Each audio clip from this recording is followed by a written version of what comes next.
Unit 4 కి వస్తే data processing circuits. So దీంట్లో మనకి మల్టీప్లెక్సర్, డిమల్టీప్లెక్సర్, ఎన్కోడర్, డీకోడర్ ఈ 4 కూడా మనకి డేటా ప్రాసెసింగ్ సర్క్యూట్స్ లో ఉంటాయి. సో డేటా ప్రాసెసింగ్ సర్క్యూట్ అంటే ఏంటి, డేటా అంటే ఏంటి? So data is a information. Okay, data అనేది ఏంటిది? Information that has been translated into convenient form to process. So మనకు కావాల్సిన కన్వీనియంట్ ఫామ్ లోకి మార్చడాన్ని మనం ఇక్కడ డేటా ప్రాసెసింగ్ సర్క్యూట్స్ పెర్ఫామ్ చేస్తాయి. అవి మనకి మల్టీప్లెక్సర్, డిమల్టీప్లెక్సర్, ఎన్కోడర్, డీకోడర్ ఈ 4 కూడా మనం డేటా ప్రాసెసింగ్ సర్క్యూట్స్ గా చెప్పుకుంటాం. So first one multiplexer. Multiplexer అంటే ఏంటి?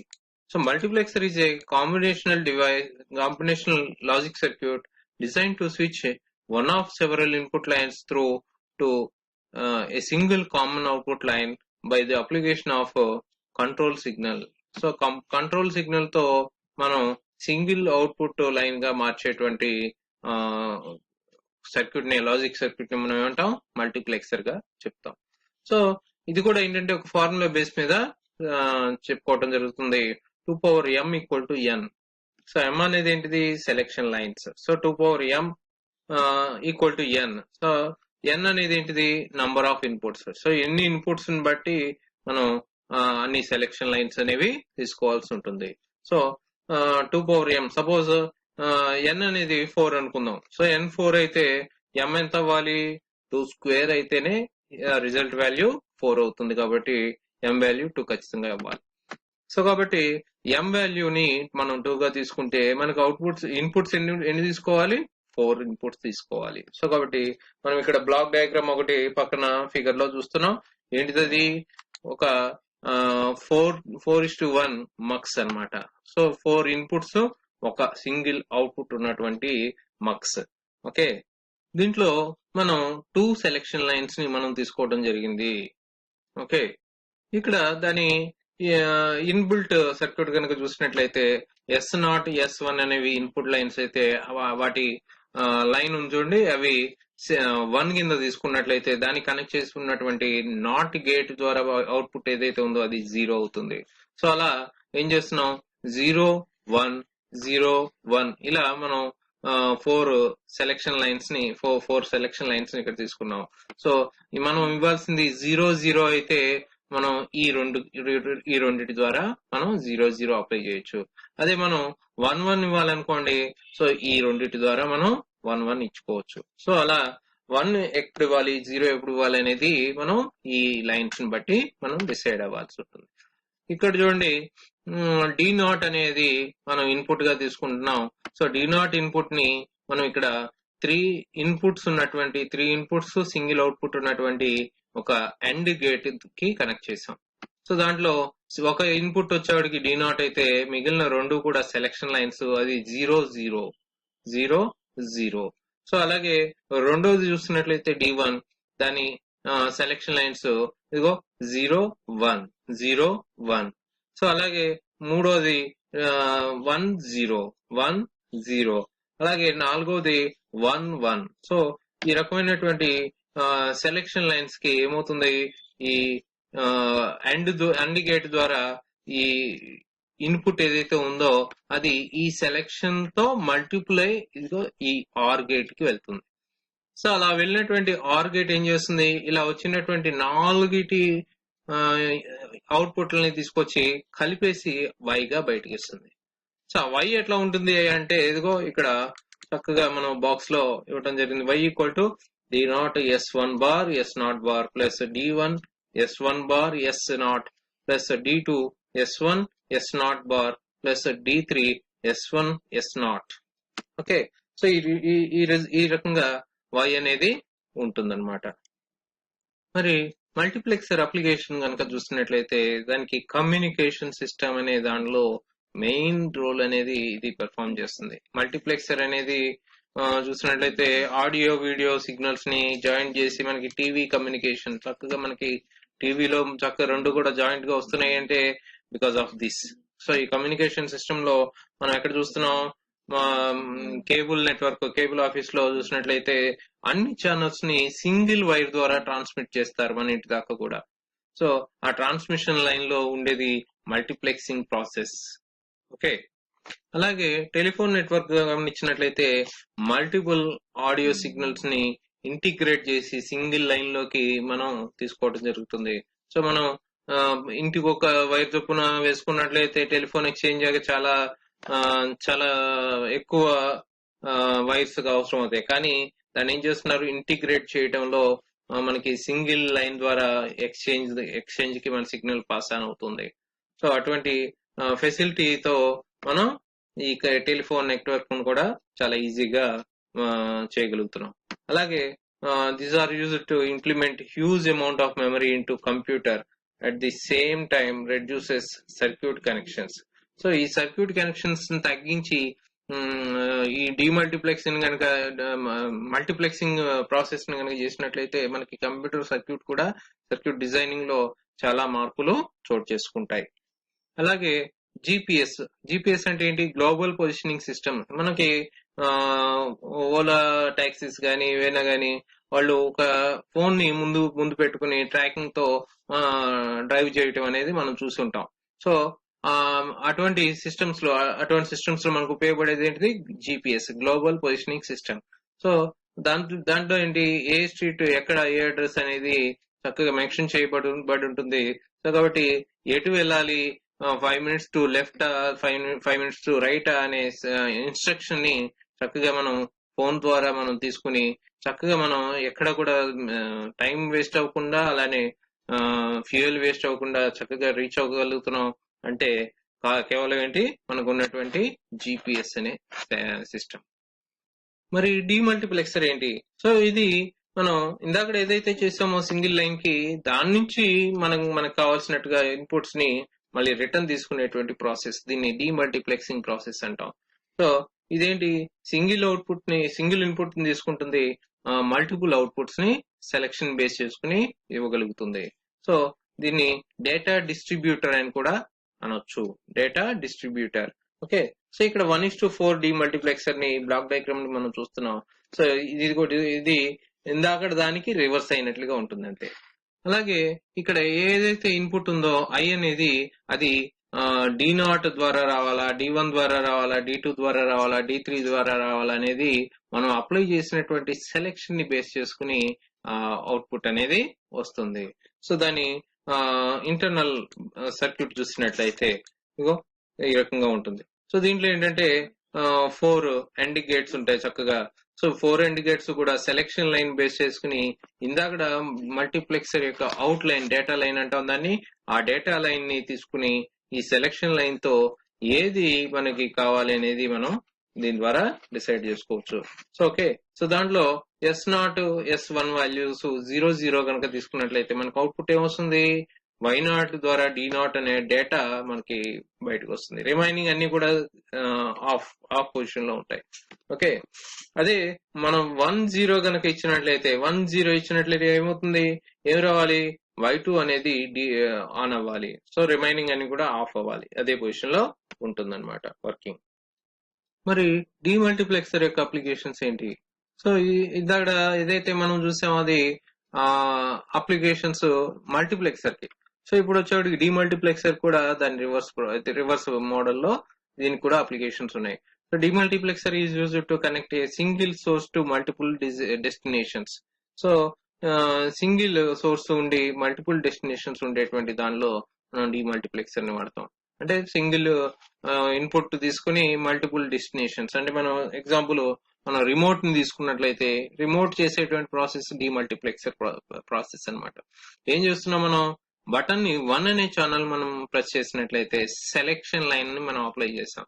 సో 1 అనే దానికి అసైన్ అయినటువంటి ఛానల్ ఏదో అది ఆ టీవీ అనేది టీవీ రిమోట్ రిసీవ్ చేసుకోవటం, దాని నుంచి టీవీలో ఛానల్ రావడం అనేది జరుగుతుంది. అలాగే 31 పెట్టామనుకోండి, 31 కి ఏదైతే ఛానల్ అసైన్ అయిందో ఆ ఛానల్ టీవీలో డిస్ప్లే అవటం జరుగుతుంది. ఓకే, సో అటువంటి మల్టిపుల్ డెస్టినేషన్స్ ఉండేటువంటి వాటిలో మనం డిమల్టీప్లెక్సర్ ని వాడతాం.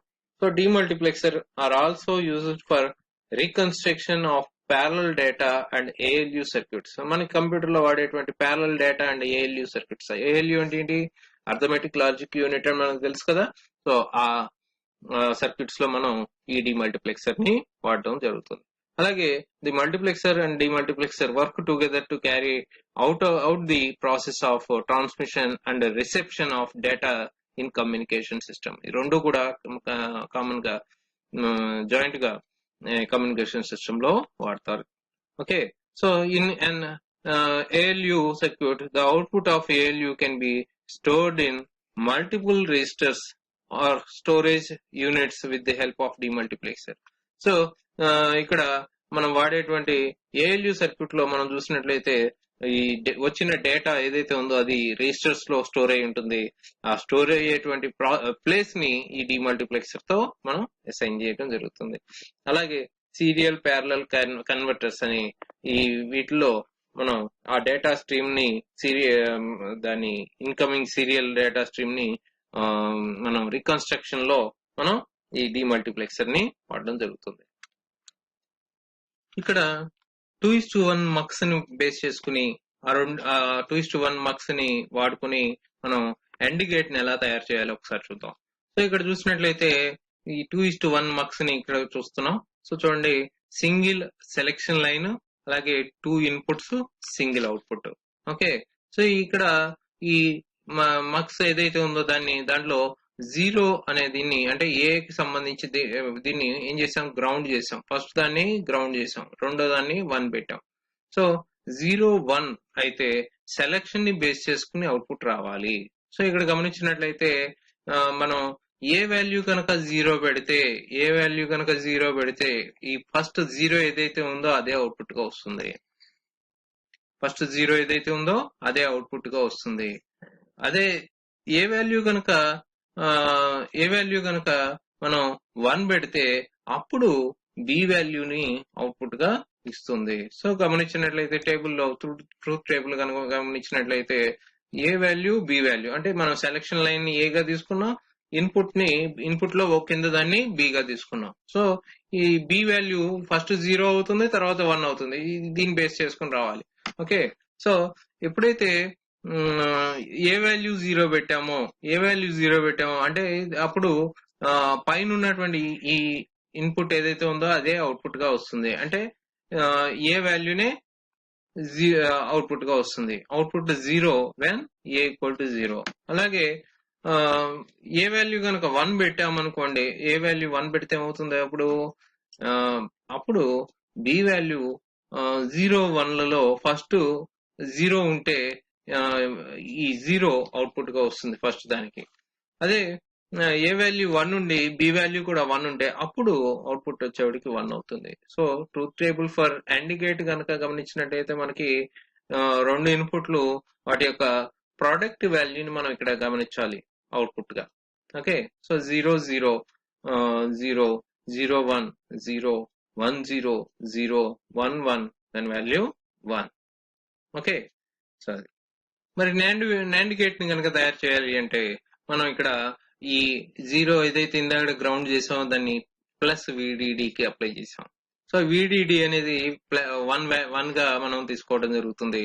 ఓకే, సో దెన్ ఏ బిలు మనం చూసినట్లయితే ఏ అనేది సెలెక్షన్, బి డాష్ అంటే మనం ఏదైతే ఇక్కడ బి అప్లై చేస్తున్నామో దానికి కాంప్లిమెంట్ వాల్యూ. సో అది ఇంకొక ఇన్పుట్ గా తీసుకోవడం జరుగుతుంది. సో ఏ బి డాష్ అంటే ఈ బి వాల్యూ 0 ఉందంటే మనం ఇక్కడ బి డాష్ అప్లై చేయాలి, అంటే 1 అప్లై చేయాలన్నమాట. సో ఈ రెండింటిని బేస్ చేసుకుని ఇక్కడ ఈ ఆపరేషన్ జరుగుతుంది. సో 0-0లకి ఏమవుతుంది, ఈ ప్లస్ ఏదైతే ఉందో ప్లస్ VDD అనేది 1 గా వస్తుంది కదా, అది అవుట్పుట్ గా వస్తుంది. సో కాబట్టి ఏ ఈక్వల్ టు 0 అయితే అవుట్పుట్ అనేది ఖచ్చితంగా ఎట్లా ఉంటుంది, 1 ఉంటుంది. అదే ఏ ఈక్వల్ టు 1 అయితే ఏమవుతుంది, 1 అయితే బి డాష్ వాల్యూ అంటే ఇక్కడ 0 అప్లై చేస్తే అవుట్పుట్ 1 వస్తుంది.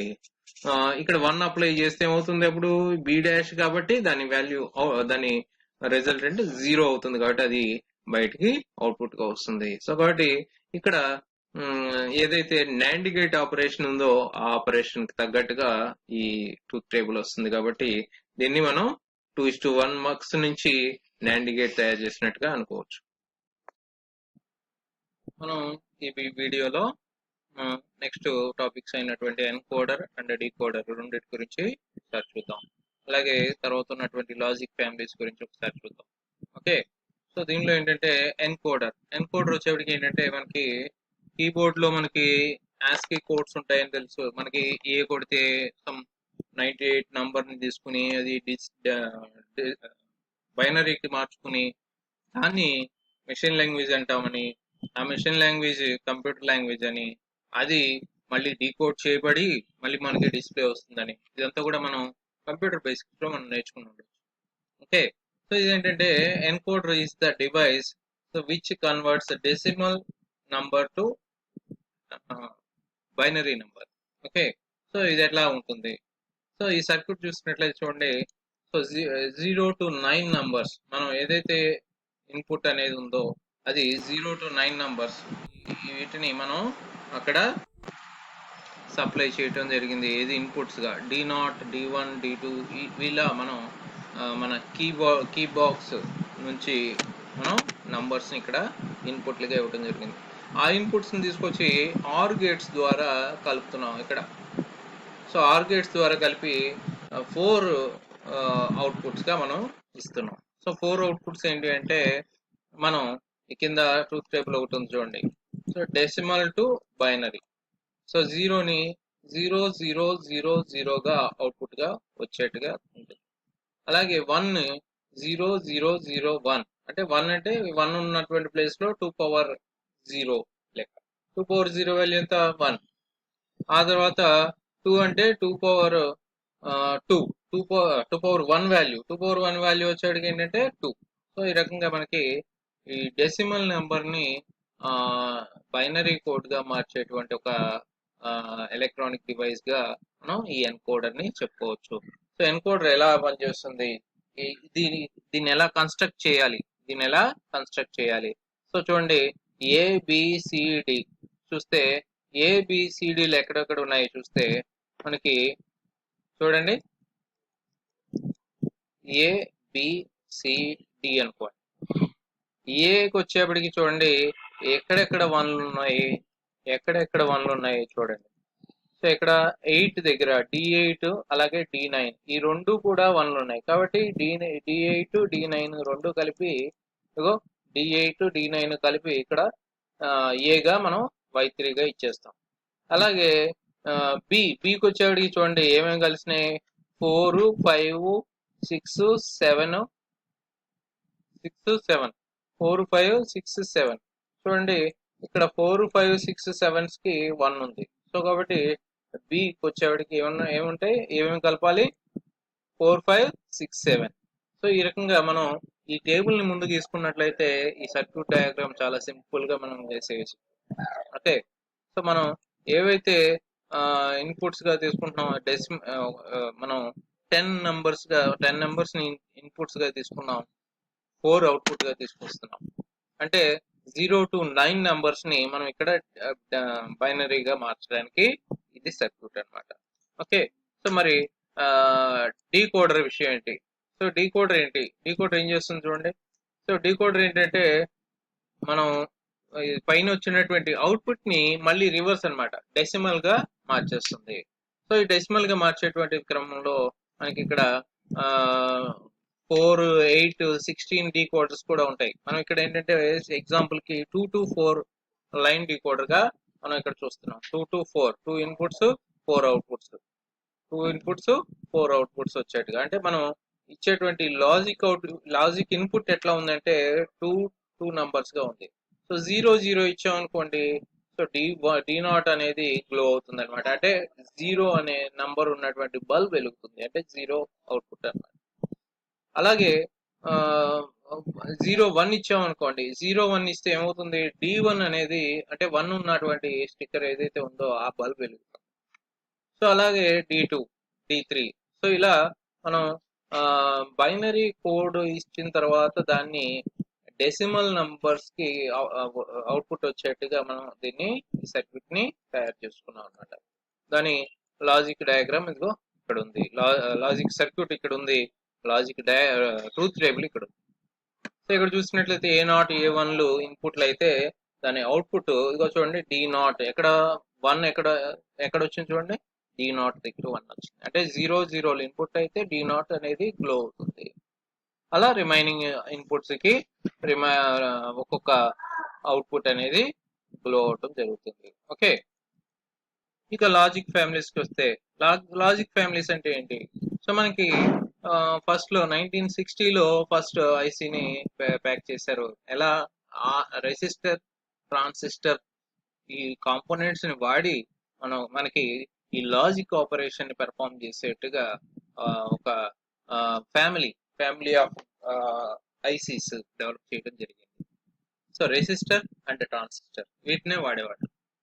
ఓకే, సో ఆ తర్వాత దానిలో వచ్చినటువంటి ఫెయిల్యూర్స్, దానికి క్యారెక్టర్స్ అంటూ ఉంటాయి. వాటిన్నిటిని స్టడీ చేసి వాటిలో వచ్చినటువంటి ఫెయిల్యూర్స్ ని బేస్ చేసుకుని next version diode transistor logic ని డిజైన్ చేయడం జరిగింది. అది కూడా 1960లోనే, అయితే ఆర్డిఎల్ కంటే కొంచెం బెటర్. అలాగే ట్రాన్సిస్టర్ లాజిక్. సో అలాగే ఇది కూడా ఏంటంటే 1970s లో వచ్చింది. అది ట్రాన్సిస్టర్ అంటే ఎక్కువ ట్రాన్సిస్టర్స్ ని వాడి, రెసిస్టర్స్ ని కూడా వాడతారు కానీ కొంచెం తక్కువ ఇంపార్టెన్స్ అనేది రెసిస్టెన్స్ ఇవ్వడం జరిగింది. అలాగే ఎమిటర్ కపుల్డ్ లాజిక్. సో దీని గురించి కూడా మనం సర్క్యూట్కి వెళ్ళేప్పుడు చెప్పుకుందాం. సో ఎమిటర్ కపుల్డ్ లాజిక్ ఇది ఇంకా fastest logic line currently available. ఇది వచ్చేప్పటికి ఏంటంటే ఇప్పుడు ఉన్నటువంటి అన్ని లాజిక్ ఫ్యామిలీస్ లో స్పీడ్ అనేది దీనికి ఇంపార్టెంట్. అలాగే complementary metal oxide semiconductor logic. Same ఇక్కడ చూడండి, మనకి ఈ మెటల్ ఆక్సైడ్ సెమీ కండక్టర్ అనే టర్మ్ మనం ఫస్ట్ యూనిట్ లో మనం వినున్నాం. ఇది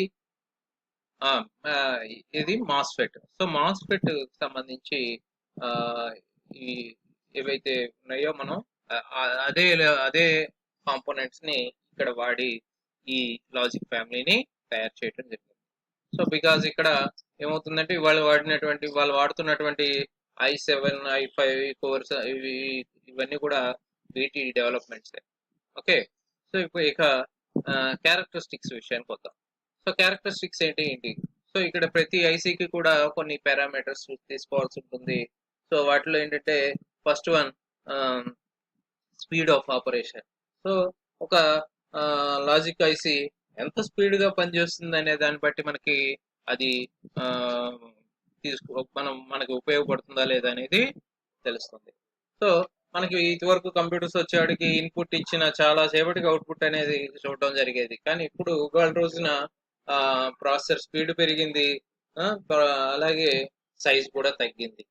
సో ఇప్పుడు విషయానికి వస్తే స్పీడ్ ఆఫ్ ఆపరేషన్. ఇక్కడ ఇదేంటంటే దీన్ని మనం లెక్క కట్టడానికి అవకాశం ఉంటుంది. లాజిక్ ఇన్పుట్ ఇచ్చిన దానికి అవుట్పుట్ వచ్చిన దానికి మధ్య ఉన్నటువంటి టైం గ్యాప్, దీన్ని మనం ఇక్కడ స్పీడ్ ఆఫ్ ఆపరేషన్ అంటాం. దీన్ని ఎలా తీసుకుంటాము అంటే ఇన్పుట్ కి సంబంధించినటువంటి వేవ్ ఫామ్ లో 50% దగ్గర పాయింట్ కి, అలాగే అవుట్పుట్ వచ్చిన దానిలో 50% దగ్గర ఉన్నటువంటి పాయింట్ కి మధ్య డిఫరెన్స్ టైం గ్యాప్ ని మనం డిలే టైం ని మనం స్పీడ్ ఆఫ్ ఆపరేషన్ కింద చెప్పడం జరిగింది. ఎంత తక్కువ ఉంటే అంత ఎక్కువ స్పీడ్ అనేది ఇక్కడ చెప్పుకోదగ్గ విషయం.